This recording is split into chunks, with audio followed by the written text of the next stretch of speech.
how do I handle division in my family over who we voted for? It'll be a great Thanksgiving for all of you who voted differently here in a couple days. How do I handle division in my family over who we voted for? Here's what I'm going to say about that.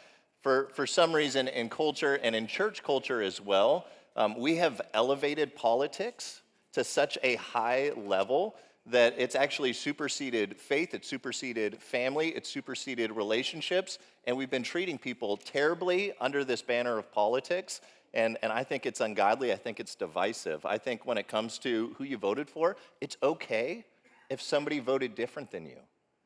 You don't have to agree on everything that you vote for. Part of having freedom in America is we have the freedom to choose who we vote for, and so does that person in your family. And so if they voted differently, thank God for the freedoms we have in this country and love that person in Jesus' name, because that's what it means to be the church, and we don't have to fight about everything.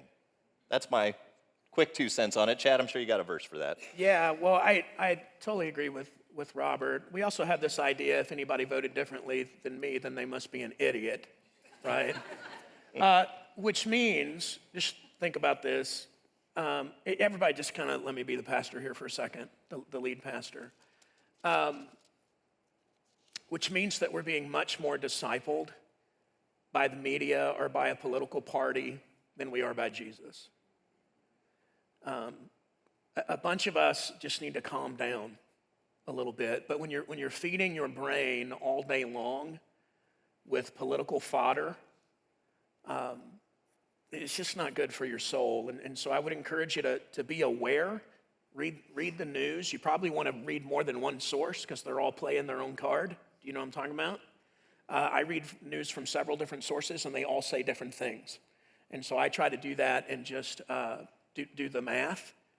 But we could probably calm down a little bit and be more committed and passionate about following Jesus than we are committed and passionate about following a political party. I'll give you one verse. This is Matthew chapter 5. This is Jesus speaking in the Sermon on the Mount. Verse 9 says, "Blessed are the peacemakers, for they will be called children of God." If you want to be blessed, how many of you want to be blessed? Show of hands. Then be a peacemaker, not a troublemaker. I've never met a blessed troublemaker, you know. And so we can probably all calm down a little bit. If it's the other relative, it's like, well, it's them on me. Then do the best you can. You know, you do the best you can, and you pray that Uncle Eddie leaves early. But we do the best we can to you know, love people well and people that we disagree with, and follow Jesus. Be a peacemaker. I'm going to say what I always say: still vote, still pray, still be a good citizen, still be aware, but don't be crazy, you know. And let's do our best not to be divisive, and let's do our best to be peacemakers.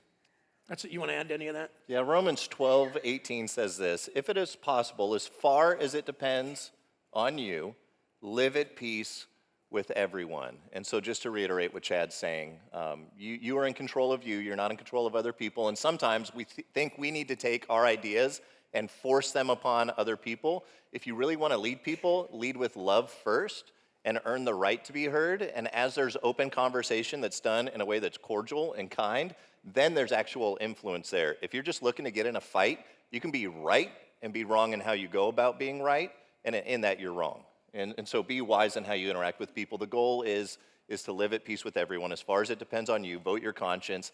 Keep your convictions. You don't have to give up your convictions to have dinner with somebody, to share the turkey, to pass the stuffing. That's still okay to share a meal with that person. Yeah, and the election is done for now.